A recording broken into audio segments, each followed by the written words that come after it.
All right, so welcome to User Psychology. How this is going to work is I'm going to go through this framework and I'll provide you with more resources. So, what I'm going to go through, especially in the beginning, is going to be really basic and it's going to be something that I think, even if you're starting out, you can go through by yourself. Towards the end of it, I am going to hit you with slightly more complex user psychology principles, and that's something we'll go through together. Uh, so this session we had already covered in September. So if you're repeating this session, I'd love to hear what you've learned after, because this is a reflective, um, this very reflective set of or a compilation of work and information, and it will make you go back into more searches. And I'd love to hear what you have so far. Okay, so let's take a look at what Nielsen Norman has to say about the magical number 7. I'm going to go ahead and play this. And could you guys let me know if the video and audio is good? Let's play a little game. I will show you a bunch of letters on a screen. You'll see them for a few seconds, then I will remove them. Now write them down.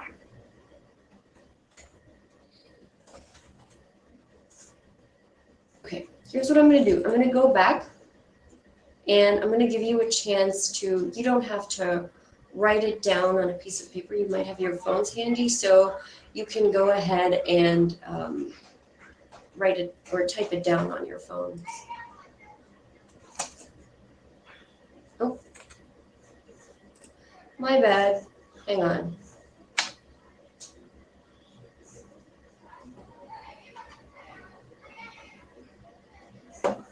Okay, let's try this again. So keep your phones handy, and I'm going to go ahead and play.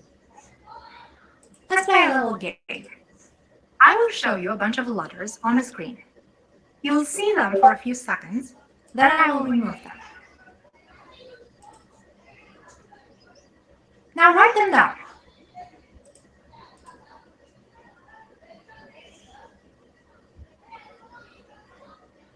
How many did you remember?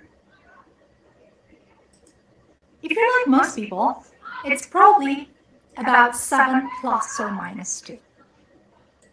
Okay, was she right?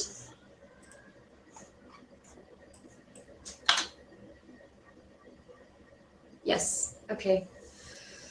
Okay, yep. Yeah, okay. This is what the magical number 7 refers to. It's the capacity of human short-term memory, the amount of information that people can remember without study and rehearse. Now, let's play this game again with a different set of letters. Now write down as many as you can remember. Feel free to pause the video in order to do so. Okay, I'm gonna go back since the video is laggy. I'm gonna go back. Let's play this game again with a different set of letters. That's my bad, guys. It's the spacebar is not working with Google Slides. Let's play a little game. I'm gonna go ahead. You can remember. Okay, there you go.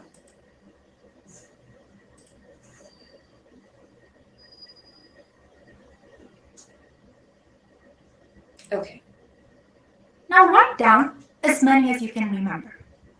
Feel free to pause the video in order to do so. Okay, I'll give you guys 30 seconds.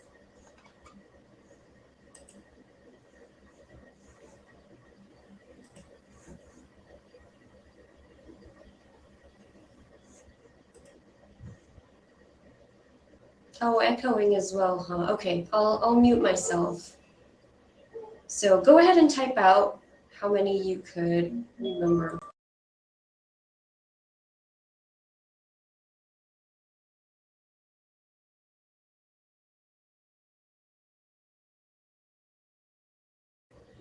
Not bad. Okay, I'm gonna go ahead and play again so that you guys get what we're trying to get.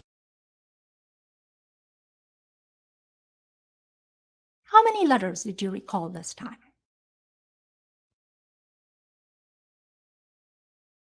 Most people remember around 7 words in experiments like this. That means about 3 times 7 equals 21 letters. A lot more letters than in our first experiment. Why is that? How come the size of your short-term memory suddenly got bigger? Back in the late 1950s, the psychologist George Miller reviewed several studies of human memory and noticed that in all of them, people could remember 7 plus or minus 2 items. Hence the magical number 7 plus or minus 2, the title of his paper. But for Miller, this wasn't the interesting part. This being the era of information theory, he was fascinated by the fact that the unit, the type of items that could be remembered, was different in different studies. In some studies, people remember 7 letters, in others 7 numbers or words. Thus, he figured that the capacity of short-term memory shouldn't be measured in bits, the traditional unit for information, but rather in meaning units called chunks. And these units could be as big as one would want. So that means you can increase the size of your short-term memory as long as you group items into meaningful chunks. Characters into words, words in sentences, digits in numbers, and so on. A process known as chunking. It's a principle that you may have encountered before when you try to memorize information. Now, keep in mind, the major implication of the magical number 7 is that you can expect people to keep roughly 7 items of information in their short-term memory. So they won't remember things like random coupon codes, links that they may have visited before, password requirements, or lots of instructions. Now, the magical number 7 is often invoked as an argument in UX wrongly. I've heard people using it to argue for 7 items in a menu bar or in a pull-down menu, 7 bullet points on a slide, 7-point rating scales. The truth is, the human short-term memory capacity is not relevant for these tasks. You're not supposed to remember all options in the menu or all the bullets on a slide or all the points on a rating scale. They are normally visible or accessible, and there could be other good reasons for which you may not want to have too many, but the magical number 7 is not one of them. Okay, so this video was really just so that while people were joining in, I wanted to get you guys introduced to one of the psychological principles that we will be using. And I know that it was cracking for some of you, but you will get the recording.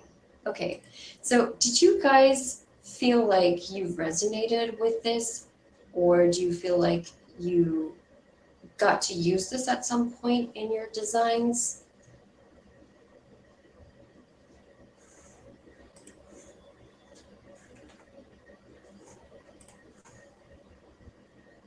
Okay, well, feel free to type it into the chat while we move on to, here are some points that I think that need to be noted, right? So note how she talked about this principle itself, right? So there are psychological principles that can be applied to UX. A true UXer knows what principle to apply when. Now notice how she talked about how it's being used in menu items wrongly, right? So that's really what I'm trying to get at here, because the principles themselves are out there, they're free. You guys can pick them up in books. You can pick it up in even articles, which I'll actually share with you guys. But it comes with practice to figure out what goes into what. And it's also part of what will feed into your research, and we'll get to that later. So let's talk a little bit about what she said about chunking. Have you guys seen chunking anywhere that is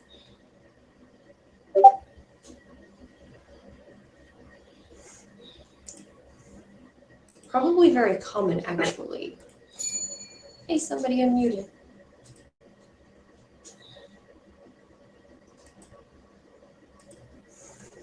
Anybody seen chunking anywhere? chunking. Oh, as a 12-year-old. Lovely. How to read books, yeah.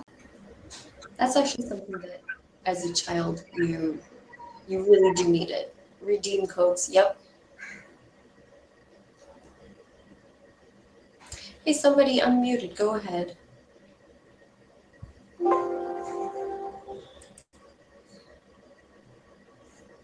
Okay, well, I'm gonna really quickly plug in my laptop while I talk about this, but chunking has actually been very common in phone numbers as well as you can see, in bank cards, credit cards. And this is something that's around the world. It's something that's universal.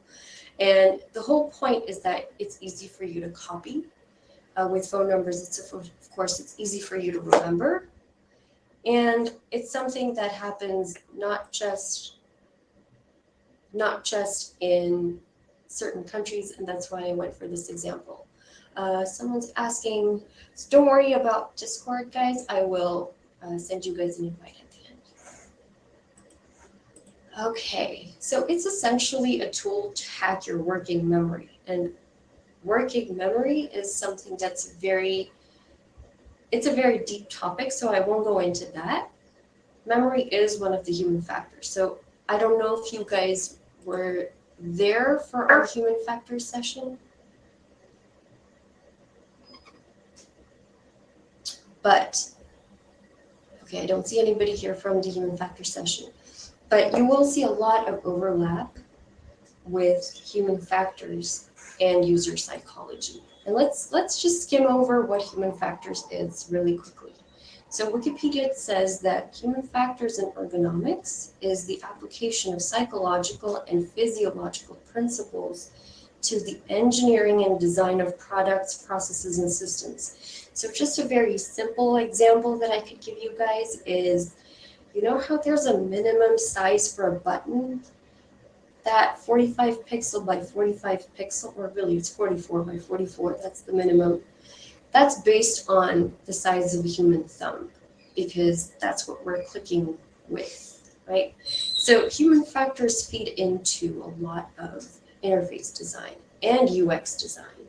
So working memory is more to do with psychology. And as you can see, there's several disciplines that are combined to make up human factors. So psychology is one, sociology, there's engineering, biomechanics, industrial design, physiology, anthropometry, which is again the study of human ratios of the human body, interaction design, visual design, user experience, and user interface design. So there's going to be a lot of overlap that you will see, and I will be doing the human factors session again, so feel free to join then. But for now, we'll go back to this right here. So in addition to human factors, we also need to consider mental models. And mental models are essentially what people think of when they see certain things, right? So for example, when I see this bottle, I know that it has a screw open lid. So that's my mental model of it. Now imagine someone who's grown up in a tribe who's never seen a water bottle like this. They're not going to know, or they're not going to have a mental model of a bottle. And that's just one example. There's a lot more complex models that we start to then build upon each other. So I know that this is a bottle that could have a screw top, but I also know that I could put it in the side of my backpack because it has that neck pocket for a water bottle. So that's another thing I've built upon that. I know what a backpack is. That's another mental model that I've built upon. Now these are just physical products that I'm talking about. We've built, as humans, we have started to build mental models and develop these schemas based on our experience, based on requirements, based on knowledge, based on heuristics, and based on feelings as well, which is where emotional design comes in. And that all has to do with how the product that's out in the real world is mapped into our minds. right? So that's essentially what we're trying to do with user psychology, is trying to figure out, are we meeting our user's mental model? And that's why we try to reduce learnability and try to introduce common patterns that the user is aware of, right? I say this a lot, but there's times when you, as a designer, would love to include beautiful gestures for interactions, but your target audience is 60, like that's the average, 60 years old. Now, they're not going to understand navigational menus through gestures. They're going to understand more traditional navigation menus that says menu or home. And that's their mental model. And so that's what you're trying to do. So the better we are at understanding the target user's mental model with the help of human factors analysis, we can leverage user psychology to design an intuitive product. So let's take a look at some of the common principles of user psychology. And if you are just starting out, this is what you're going to be hit with right off the bat. This is something that anybody who's starting out UX Psychology 101 is going to start with. So the first one is principle of least effort. So what I'm going to do is, because these are so easy and basic, I'm going to go through them really quickly. So principle of least effort is right here, where it is when people are looking for ways to complete tasks with the least possible effort. And it's what you see is what you get. It's just that simple. Then there's principle of perpetual habit, where certain people rely on their memory and habit when doing this or that task. And by this or that task, they mean everyday tasks, right? So for example, I talked about my water bottle. I like to keep it on the left side of my keyboard so that I don't knock it off with my mouse. And that's my perpetual habit. So that's just talking about this. If I were to talk about interfaces, I would, let's say, have my weather widget right up there. And that's my habit, is before I step out, I'm gonna just open up my home screen. I don't have to go to my weather app. That's just one example, right? So people like to rely on certain things that they're used to, rely on habits, so that they don't have to then use their minds too much. So that's just the first two. Let's go really quickly through the rest, and then I'm going to give you guys an article that UX Magazine published. And because they're so easy, I think that it's something that you guys can go through. Principle of socialization is, again, fairly straightforward. It is that we are social animals, right? Humans, we tend to share on social media, right? That's just an example. And how do we take into account this principle as a designer? What you can do is just increase that access to socialize. So that the user feels like, oh, okay, I'm doing what I would naturally do, is to share this, to go and talk about it. Instead of talking about it, I'm just going to share it on Instagram or Twitter or Facebook or what have you. Then we've got the principle of emotional contagion, where we're trying to here leverage how people, when, let's say someone's saying, oh, LOL, or people sometimes find something really funny on a group, right? And the next person just says LOL. The first thing that I would do is go into the group and say, oh, someone's laughing about what? And then I go back to the message and go, oh yeah, that is actually funny. So what you end up doing is you start to imbibe the emotional reaction that people have had.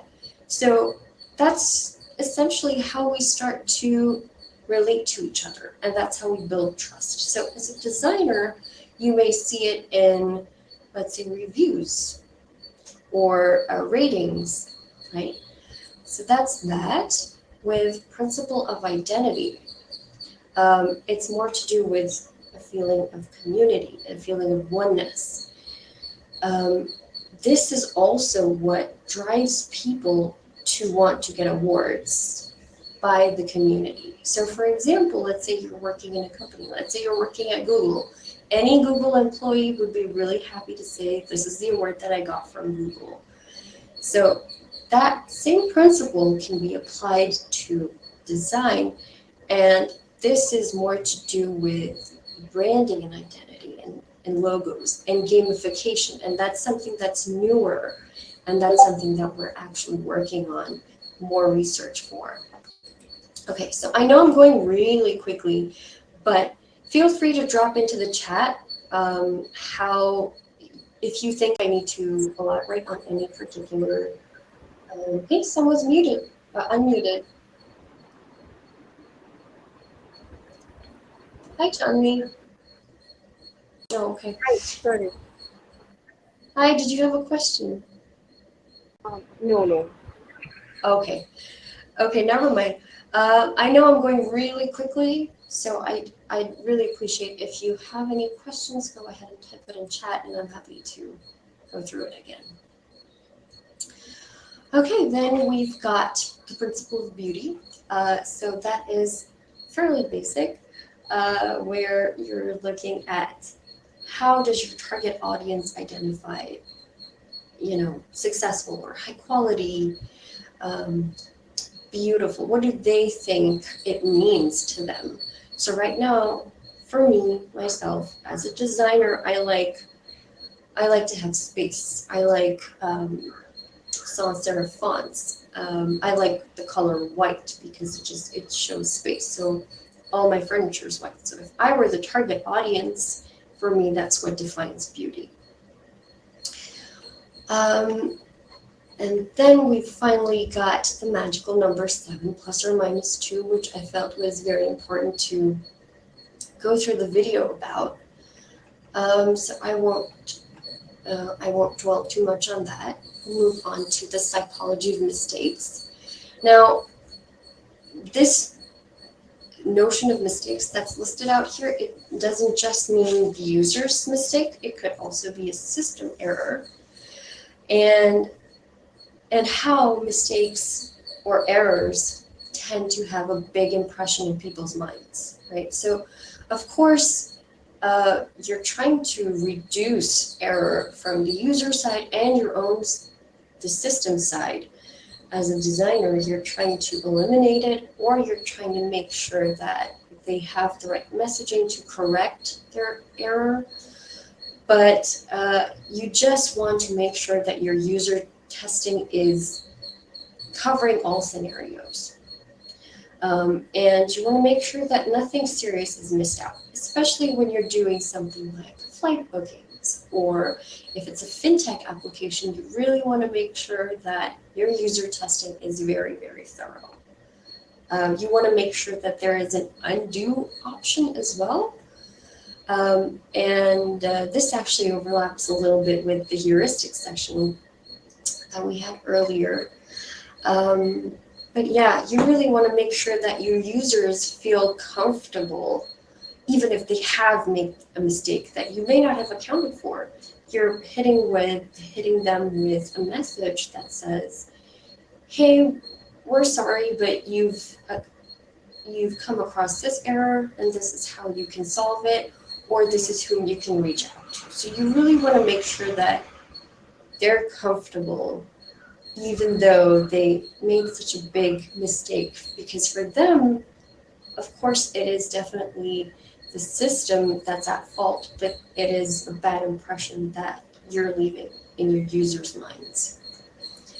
Then we've got focus, attention, and concentration. So that is, again, fairly straightforward. You want to make sure that your user is going down a path to a certain task that is goal-oriented. So you want to identify what goals your users have. Now, when it comes to simpler tasks like setting up an account or sending out an email, these kinds of things now that there are so many systems that leverage this design, it's become a pattern. That's something that you could keep aside, and you want to make sure that you're following the pattern that's out there. But for, let's say, shopping related tasks or tasks that have to do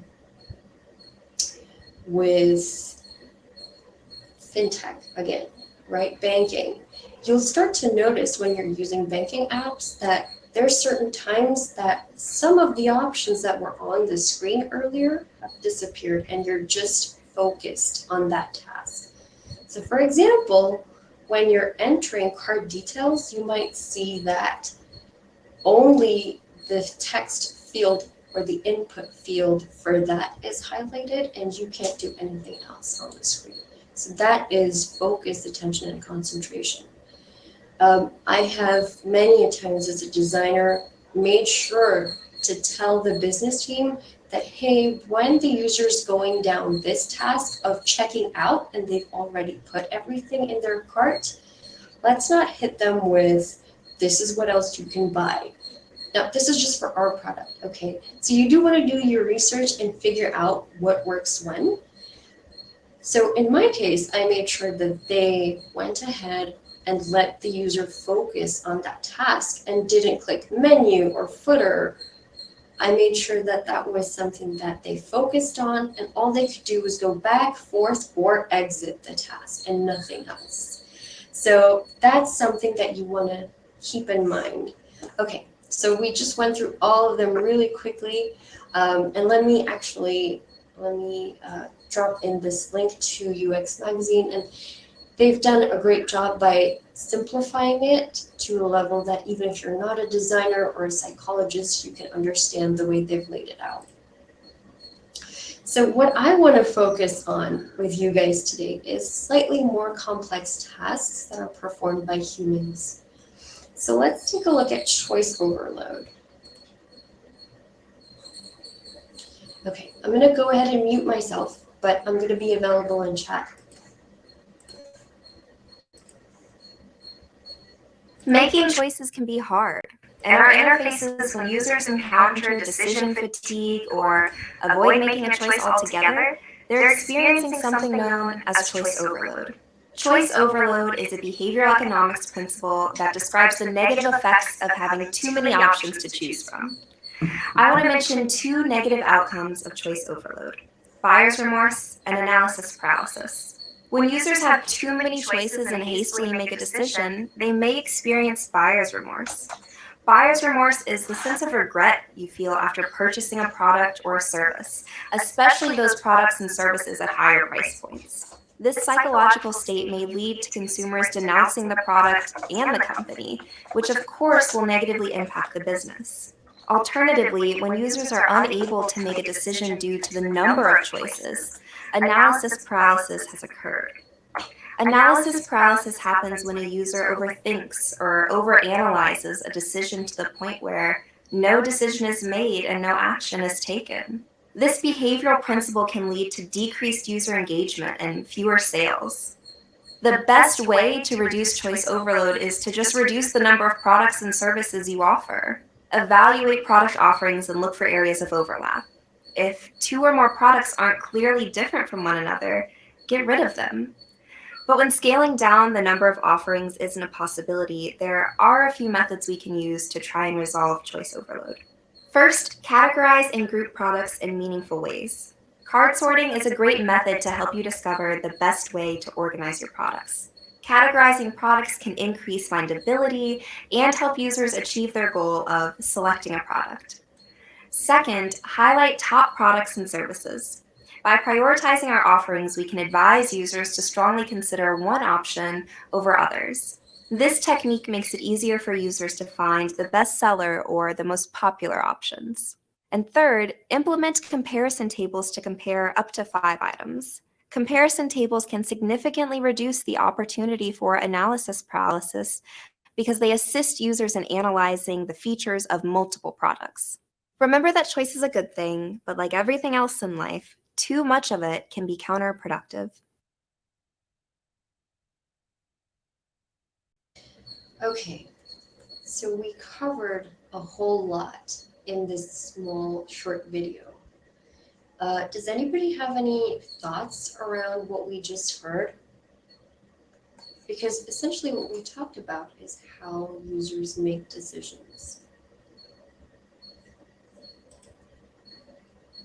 We talked about research methods to use. For example, she mentioned that we could use card sorting. And we need to be able to help our users reduce their overload of choices. So does anyone have anything to say or add, or maybe I can go forward and I'll come back to the chat. Oh yeah, you see this clearly in Netflix. Yeah, for sure.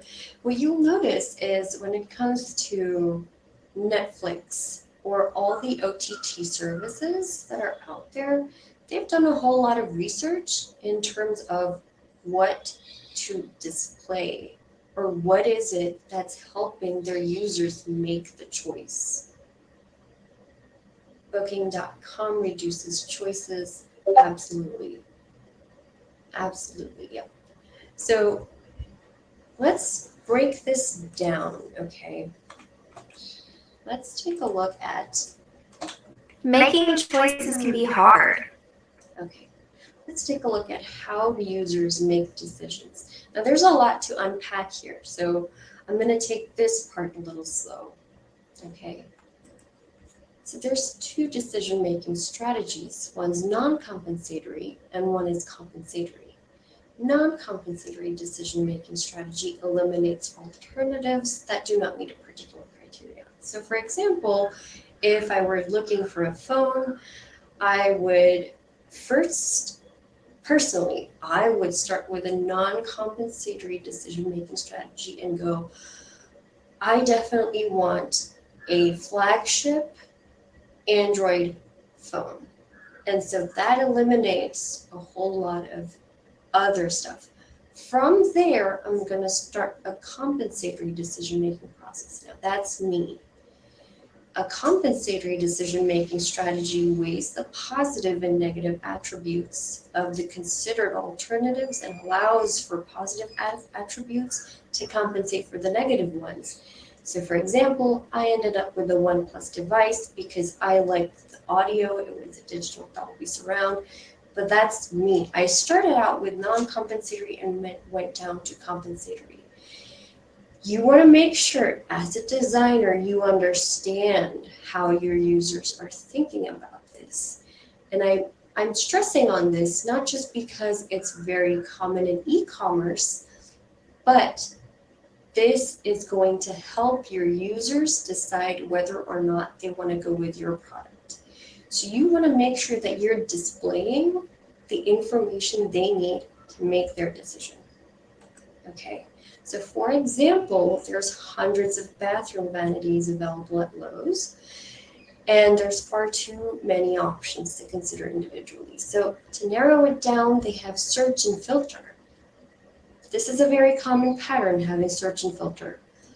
But making sure that you're including the category of information that they need is very important. And that's something that you could use card sorting, interviews, talk out loud, or you could even do a scenario mapping method to make sure that you've got the information that your user needs to make their decision and make sure that they go with your product.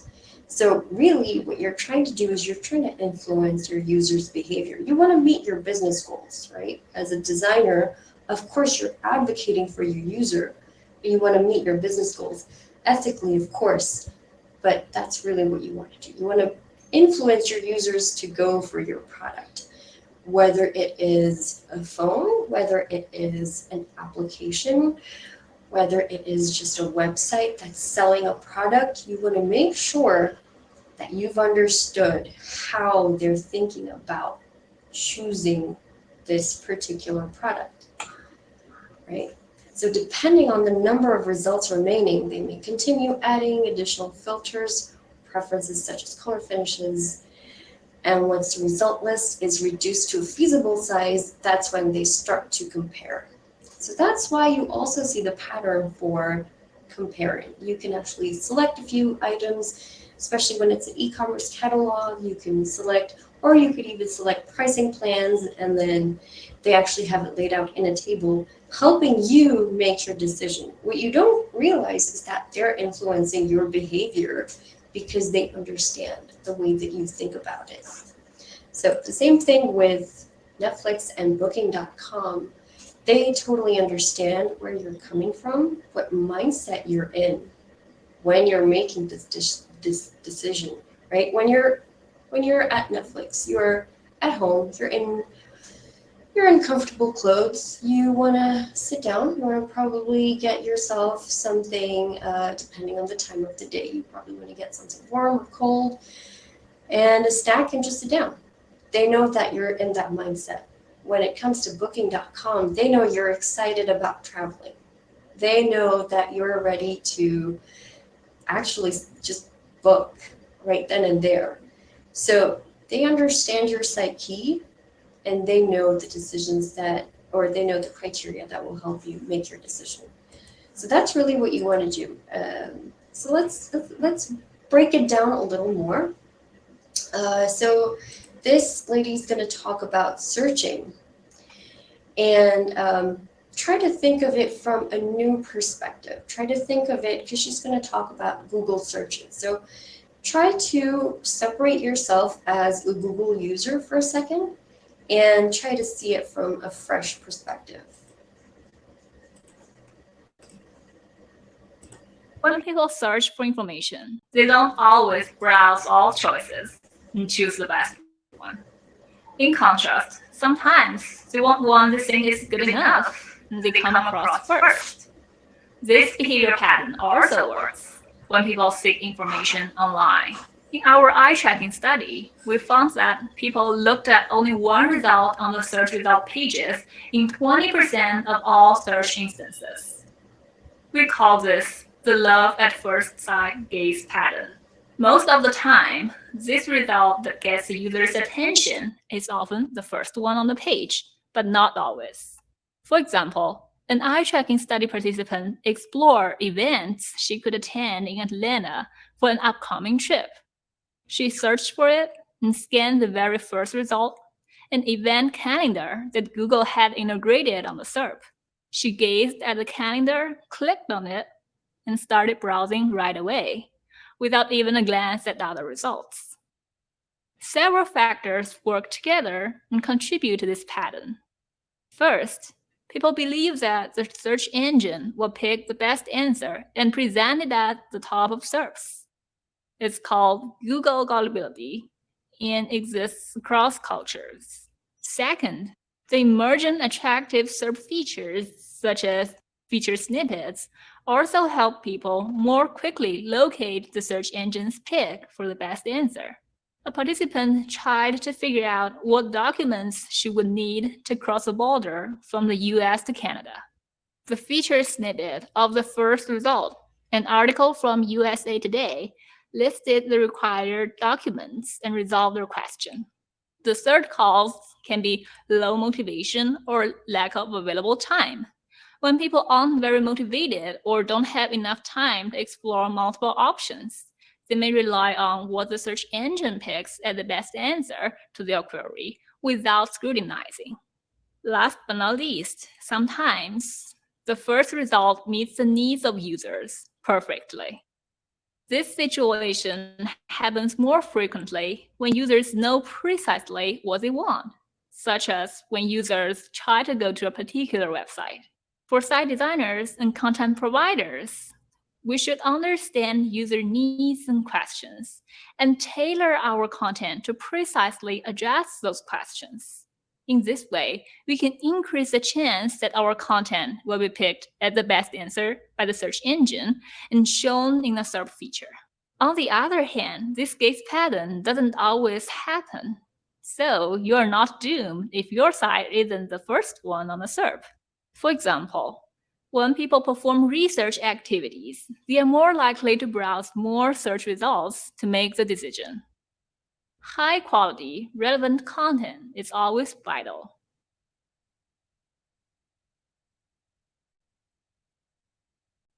Okay, so she basically went deeper into what, other than just the criteria that you're basing your decision on, it's also the situation that you're in at the moment. So, like I said, when it comes to Netflix, you're just trying to chill and watch something.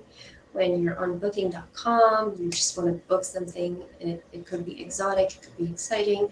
So, knowing where the user is in their mental space and knowing the decision making criteria on top of all the algorithms, knowing that all of this comes together to actually make the best product, that's what is going to make your design more usable, more friendly, and it's going to be more successful. It's going to be more sticky, and it's going to lead to more sales.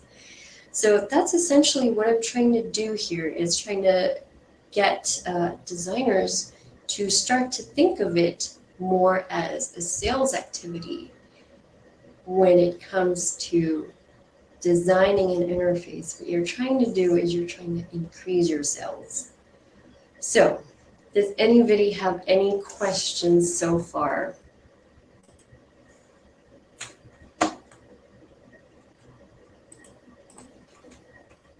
What? Okay, so I'm going to summarize really quickly. So as designers, we need to understand human factors, which is how do people perceive, memorize, learn, retain, which is also memorized, but it's very important that we're able to deeply understand so that we can make the product more sticky. We need a basic understanding of psychology, sociology, and behavior to persuade users to increase sales and so on. And both require an appreciation for human behavior, and you do need to be ready to do a deep dive so that your product comes out better than the competitor's product. Okay, so that's just a quick summary. Feel free to now hit me with your questions. Feel free to unmute.